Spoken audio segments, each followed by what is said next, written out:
Happy New Year. It is 2024 and the first Friday in January. So happy to be here with you on Brewtifully Made. First, I want to say thank you for everyone who was reaching out to me after the last episode. Our little Violet, she did pass, and our vet here in town was wonderful. Um, Helping us with all the arrangements, and we had her cremated. And we actually have her ashes back already in a beautiful carved box with her name on it. And my wonderful husband has made a little figure of her, and he's painting it to look just like her. And we have little paw print ornaments and things, little tufts of her fur, and just lots of things to go along with all of our memories. And our three little pups, our two beagles and Frenchie, they miss her. You can tell they're kind of like looking for her and a little still down. We're trying to, keep them positive and excited playing with their Christmas toys and stuff. But thank you for reaching out and being so kind and letting me deal with my grief as we still navigate missing her presence. She was well loved and had a beautiful life. So we are going back to want to draw for doodles. I'm going to have it help pick something to draw today. A werewolf. I've never seen it spelled like that. As a half animal, half human creature. Wait a minute. That's so strange. That's kind of like oxymoron. A werewolf is already a half human, half animal creature. So I'll have to make it a little bit more human-like, I guess. So, kind of make it funny. Doodle here. So today I want to talk a little bit about some of the ideals that I have been kind of not taught, but offered as a way to sustain creativity in a world of commerce, more or less. Um, One of the instructors that I've followed for many years, um, she often likes to say, people buy your joy. And I really connected with that early on, knowing that if I loved something and doing something so much, somebody else was going to see that in that work and love it just as much. And that's what's going to sustain my livelihood, because this exuberant joy that I have for making whatever it would be, a connection somebody would have with me. And so it was almost like an ideal of monetizing that passion and that joy. And the longer that I have let that sit in my head and process and kind of reevaluate, I guess, how I look at my creativity and experience the things I'd like to create on my own, and then also taking other courses from other instructors and hearing not the exact same phrase, but I guess really what they're trying to promote as, this is going to help you as an artist and this is going to help you make money. And we know you want to create a life being creative, and this is how you can do it because this is how I've done it, making me step back and really take a look at, is it really how you created your life? Is it really how you're sustaining your livelihood? Is it the sale of every drawing that you've put your whole heart into, and people latching onto that as a repeat pattern or a print or cards? Is that really how you're making your living? Or are you selling your story of, this is how I got creative and I see that I can teach that process, and now I'm going to make a living on selling you the thought that you also could be in the same position I am because you're going to be creative, but really you're not selling those things as your base or your livelihood anymore. It's the story of how you did it and instructing people on maybe a process or trying to find people to be part of maybe an organization where you're getting work. Maybe you're an agent and you're getting work for other people. So you're trying to weed through talent and trying to find people that you can monetize. And so the fact that I worked so hard and looked at things so deeply as I have so much joy and passion for creativity that if somebody didn't resonate the same with that, then I wasn't of value anymore. And I don't want that to be monetized.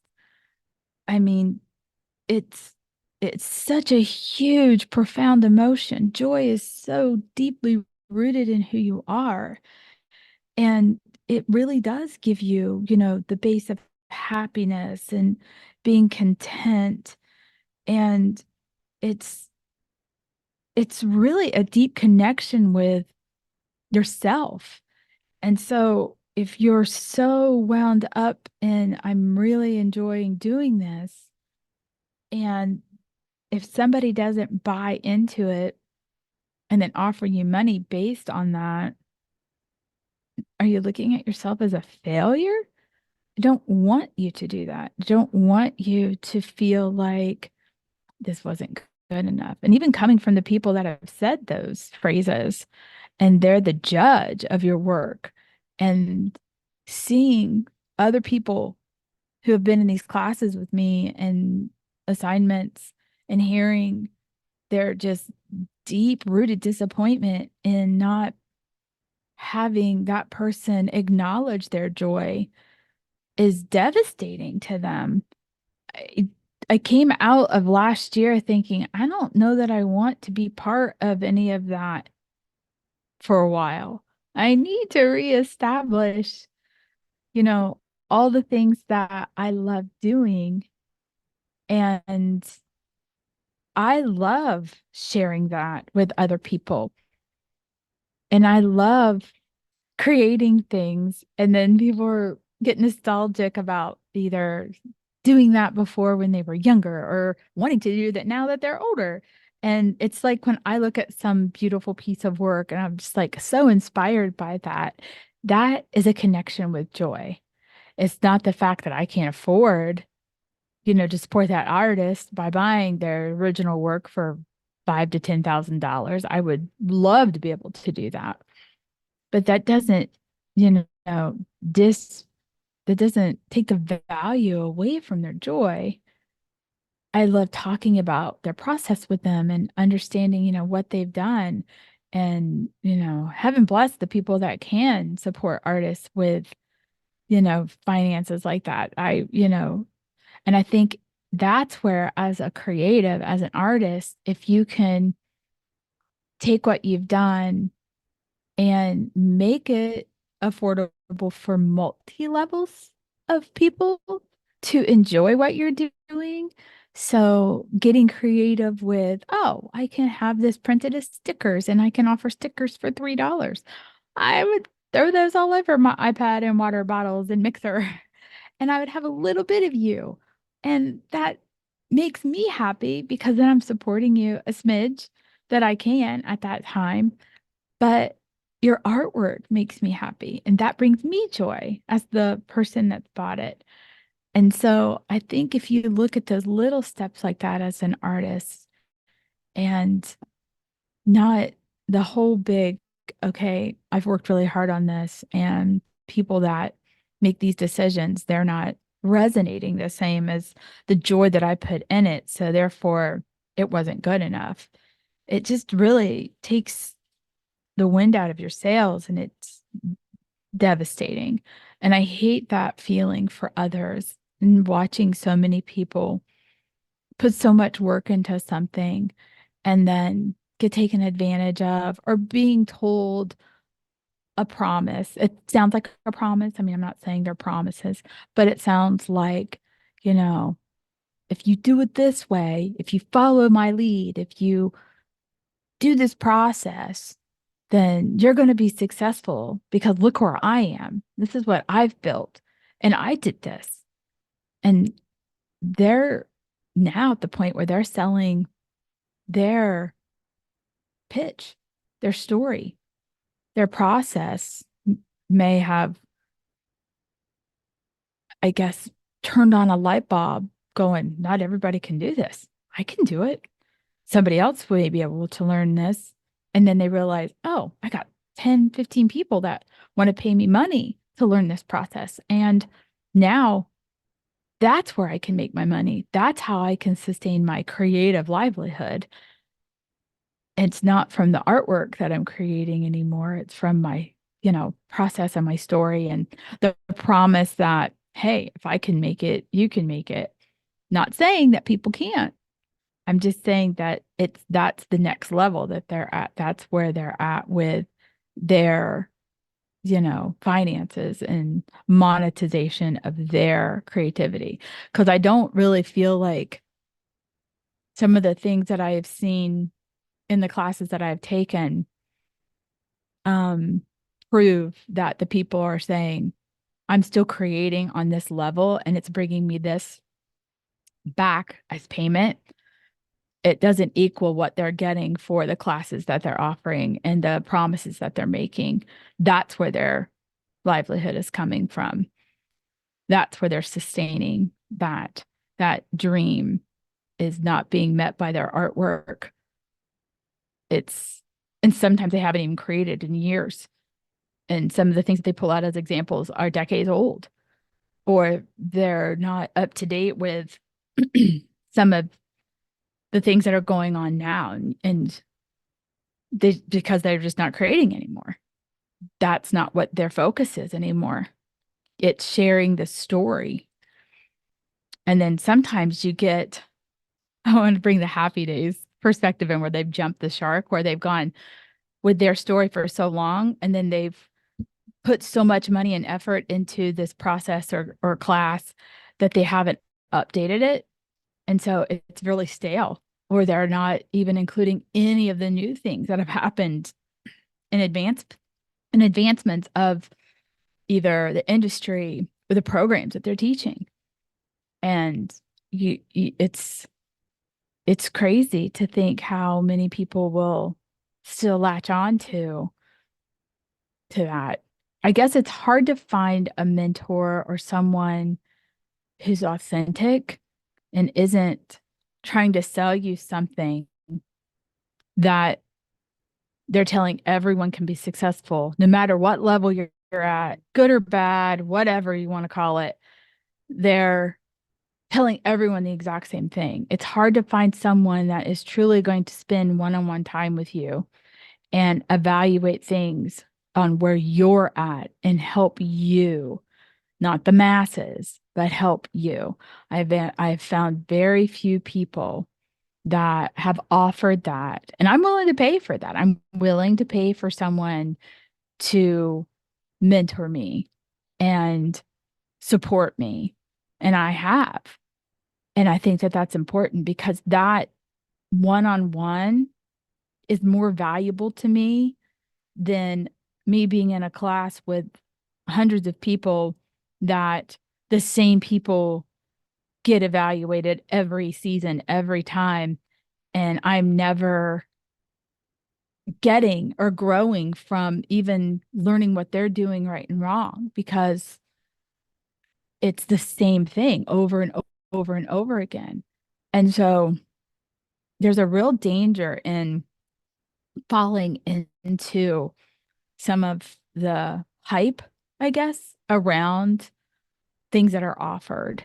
And so I really wanted to go into 2024 thinking about what I needed to do to protect my thoughts around being creative, the investment of time and money that I wanted to put into my creativity. And I feel like I have taken and learned a lot in the last few years from a lot of valuable people.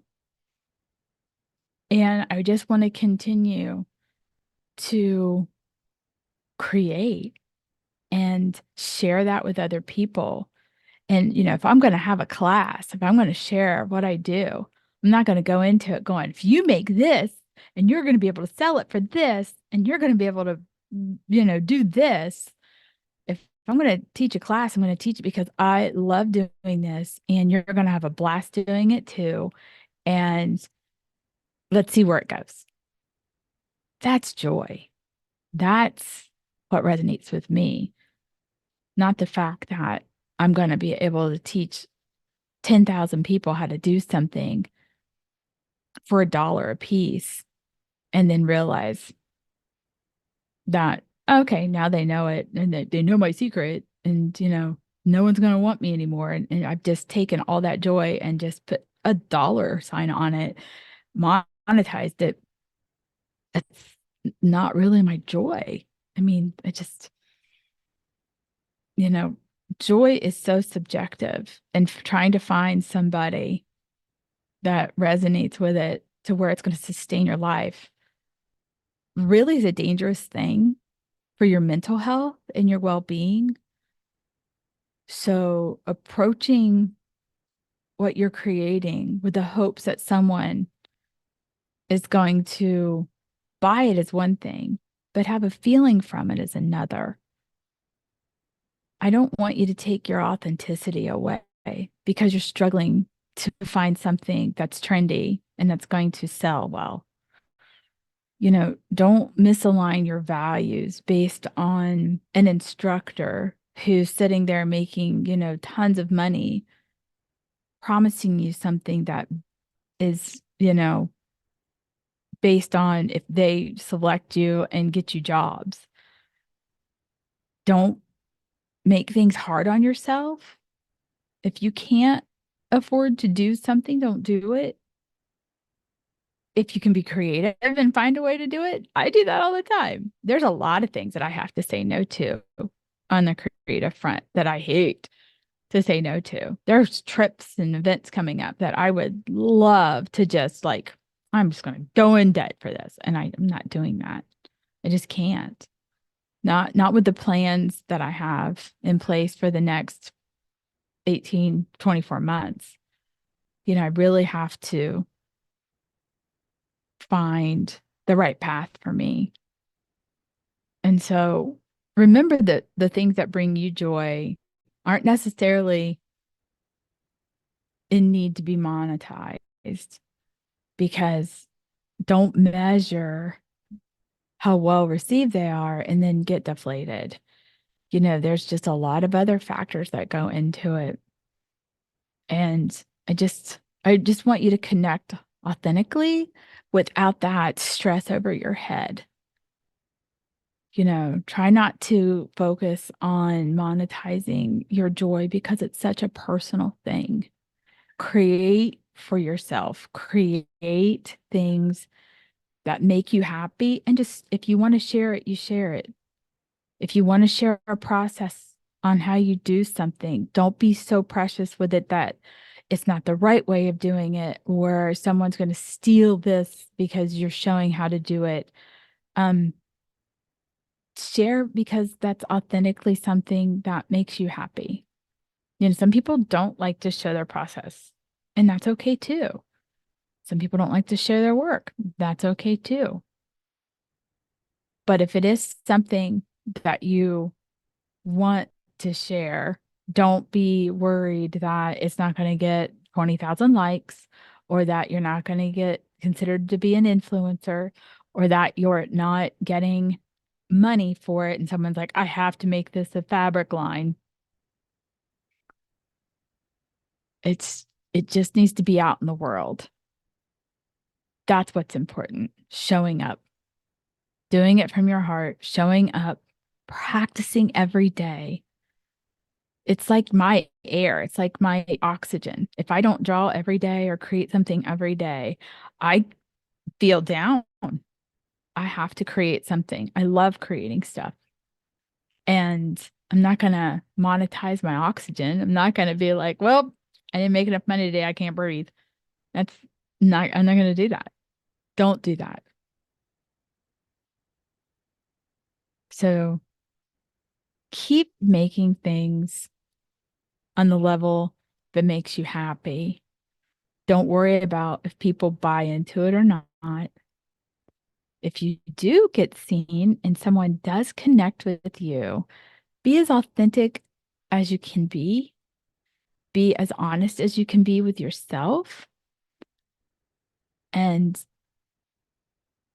just continue to make things that make you happy, because you don't want to get to a point where your creativity is now just work. I've seen so many people get to that point where they're picked up by a company and they're creating things, and then they're getting briefs, and then it turns into assignments. And these assignments are now dictated by everybody else's opinions. And then that's when they jump the shark and they're like, these are my side projects now. These are my passion projects now. These are things that I create that I can't do at work because I love them. I don't know one creative person that has not gone down that path, that has any kind of national license or any license at all for a company, and they're ending up doing things on the side that they control because it's, again, their joy, their love. They don't care if they sell it or not. We all get to the point where you don't you don't feel like anyone can hear and see you anymore. They're only hearing and seeing what they want. You're just generating a Xerox copy of their ideas. And that's really hard. Really, really hard. Even as a small business, even as a restaurant, you're trying to make it a go of it. And you're creating these dishes that nobody else makes. And maybe they aren't as popular as the standards that everybody wants in your locality, because that's what you're known for in that part of the country, that part of the state, that part of the city. But you'll still create those specials. You'll still create those new, interesting, one of a kind things. You have to. As a creative person, I don't care what kind of creative person you are, you'll have your standards, you have your things that are always on the menu. But your passion projects, that's what brings you joy. Doesn't matter if anybody buys it or not. Bring yourself joy. Doesn't matter if people buy your joy. You enjoy your joy because it's brutally made from the heart. And that's what's most important. So here's my little fancy dancy werewolf with his martini and charcuterie. I made a little portrait like he's a king or something. I don't know. Made him a little bit more human, I suppose. Not very scary. Have a wonderful, wonderful weekend. I'm looking forward to First Friday. Ice sculptures tonight. So strange weather. Cold, snowy, windy next week. Who knows? But I'm really looking forward to 2024 and being the most authentic person that I can be and just sharing, because I love that. I truly do. Thanks for listening. Have a great weekend. I will see you next time. Doodle, doodle, doodle. Bye.